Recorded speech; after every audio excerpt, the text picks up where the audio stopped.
Hello friends, నమస్తే. Welcome to cook with Pramod. ఈరోజు non వెజ్ని imitate చేసే ఒక వెజ్ బిర్యానీ చూపెట్టబోతున్నాను. అదే వెజ్ కీమా బిర్యానీ. ఇమిటేట్ అని ఎందుకన్నానంటే, మీకు కావాల్సిన టెక్స్చర్ అది అయితే మటన్ కీమా లానే ఉంటుంది ఇది కూడా. కాకపోతే మటన్ ఫ్యాట్ నుంచి వచ్చే ఫ్లేవర్ మాత్రం ఇందులో ఉండదు. మిగతా మసాలాస్ అన్నీ కూడా సేమ్ ఉంటాయి. చాలా చాలా బాగుంటుంది. టేస్ట్ అయితే చాలా దగ్గరగా ఉంటుంది. మరి ఇంకా ఏ మాత్రం లేట్ చేయకుండా స్టార్ట్ చేసేద్దాం పర్ఫెక్ట్ వెజ్ కీమా బిర్యానీ. అది కూడా చాలా సింపుల్గా ఇంట్లో చేసుకునేలాగా. ఛానల్ని సబ్స్క్రైబ్ చేసుకోకపోతే సబ్స్క్రైబ్ చేసుకొని బెల్ ఐకాన్ ఆల్లో పెట్టుకోండి. Let's start. ఫస్ట్ 1.5 లీటర్ నీళ్ళని మరిగించుకోవాలి. చాలామంది నీళ్లు మరగక ముందే ఇందులో అన్ని వేసేస్తూ ఉంటారండి. కాదు, నీళ్లు మరిగేటప్పుడు మాత్రమే ఇందులో ఇంగ్రీడియంట్స్ యాడ్ చేసుకోవాలి.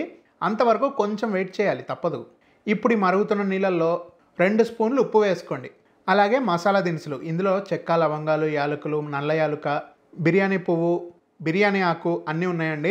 క్వాంటిటీస్ అయితే చాలా లైట్గానే వేశాను నేను, ఎందుకంటే మళ్ళీ కీమాలో గరం మసాలా వేసుకుంటాం కాబట్టి లైట్గా సరిపోతుంది. ఇందులోనే 2 టేబుల్ స్పూన్ల దాకా నూనె, అలాగే ఒక చెక్క నిమ్మకాయ రసం కూడా పిండేసుకుని ఒక్క 2 నిమిషాలు మరగనివ్వండి. మసాలా దినుసులో ఉన్న సారం అంతా బయటకు వచ్చేస్తుంది. ఇలా వాటర్ ఫ్లేవర్ఫుల్గా అయిపోయాక ఇందులో 300 గ్రాముల బాస్మతి బియ్యం అరగంట పాటు నానబెట్టుకొని ఇందులో యాడ్ చేసుకోవాలి. అంటే అప్రాక్సిమేట్గా 1 కప్ అన్నమాట. తర్వాత ఒక్కసారి లైట్గా కలిపేసి 5 నిమిషాల పాటు బాగా ఉడకనివ్వండి. అంటే ఒక 50-60% వరకు ఉడుకుతుందండి 5 నిమిషాల్లో. అలా 60% వరకు ఉడికాక బయటికి తీసేయాలి. అంటే వాటర్ నుంచి రైస్ సెపరేట్ చేసేయాలన్నమాట. అన్నం అయితే మిగతాదంతా దమ్లోనే ఉడకాలి. ఇప్పుడు ఈ రైస్ని వాటర్ని సపరేట్ చేసేసాక 2 పక్కన పెట్టుకోవాలండి. వాటర్ కూడా ఉపయోగపడతాయి మనకి. ఇప్పుడు ఇంకో పాత్రలో 2 టేబుల్ స్పూన్ల నూనె వేసుకుని ఇందులో ఒక స్లైస్ చేసుకున్న ఉల్లిపాయ వేయాలి. ఈ ఉల్లిపాయ ఆల్మోస్ట్ బ్రౌన్ అవ్వాలండి. ఎగ్జాక్ట్గా ఇలా చూపిస్తున్న విధంగా అనమాట. అంతవరకు ఫ్రై చేసుకున్నాక ఇందులో 2 పచ్చిమిర్చి చీలికలు, ఈ 2 పచ్చిమిర్చేనండి, చీలికలు చేస్తే అలా అయినాయి అంతే. 1 టేబుల్ స్పూను అల్లం వెల్లుల్లి పేస్టు, అలాగే కొన్ని పుదీనా ఆకులు, ఇవి ఒక పావు కప్పు ఉంటాయండి. తర్వాత ఒక అరకప్పు ఫ్రోజన్ బఠానీ లేకపోతే పచ్చి బఠానీ కూడా వేసుకోవచ్చండి, ప్రాబ్లం ఏం లేదు. కానీ నాకు పర్సనల్గా పచ్చి బఠానీలో ఉన్న ఫ్లేవరు కొంచెం నచ్చదనమాట. అందుకని నేను ఎప్పుడు ఫ్రోజన్ బఠానీయే వాడతాను. సో ఇప్పుడు వేసినవి అన్నీ కూడా ఒక 2 నిమిషాలు బాగా ఫ్రై చేసేసుకుని 2 టొమాటోలు చిన్న చిన్న ముక్కలుగా తరిగి వేసుకోవాలి. అలాగే ఒక క్యాప్సికమ్ కూడా చిన్న చిన్న ముక్కలుగా తరిగి వేసుకోవాలి. క్యాప్సికమ్ వల్ల మాత్రం మంచి ఫ్లేవర్ వస్తుందండి.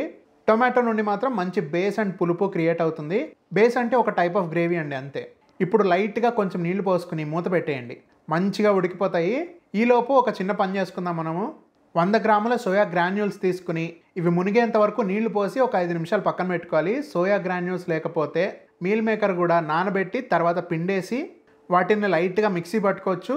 అప్పుడు కూడా సేమ్ టెక్స్చర్ వస్తుంది. కానీ ఇది సింపుల్గా ఉంటుంది కాబట్టి నేను ఈ మెథడ్ ఎంచుకున్నాను.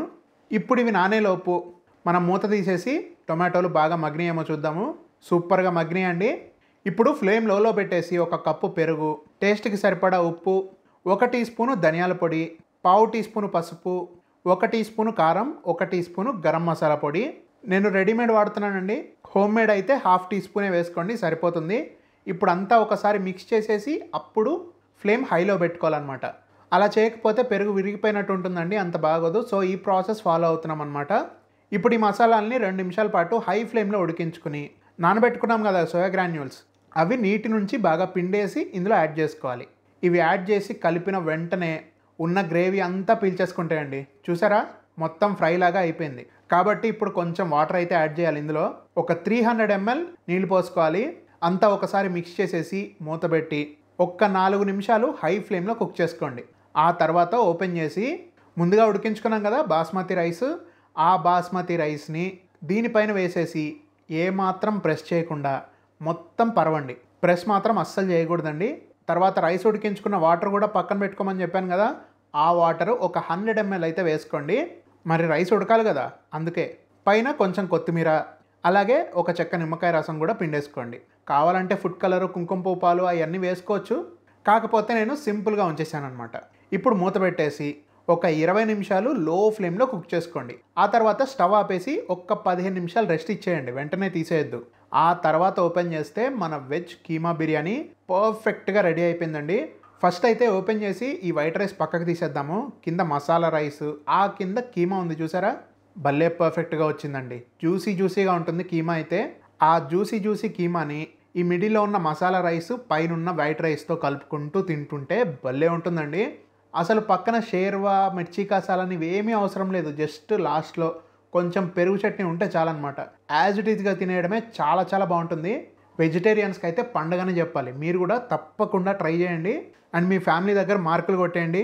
వీడియో నచ్చినట్టయితే తప్పకుండా లైక్ చేసి మీ ఫ్రెండ్స్ అండ్ ఫ్యామిలీ మెంబర్స్కి షేర్ చేసి మా ఛానల్ని సబ్స్క్రైబ్ చేశాక బెల్ ఐకాన్ యాక్టివేట్ చేసుకోండి. నెక్స్ట్ వీడియోలో ఇంకో మంచి రెసిపీతో కలుస్తా.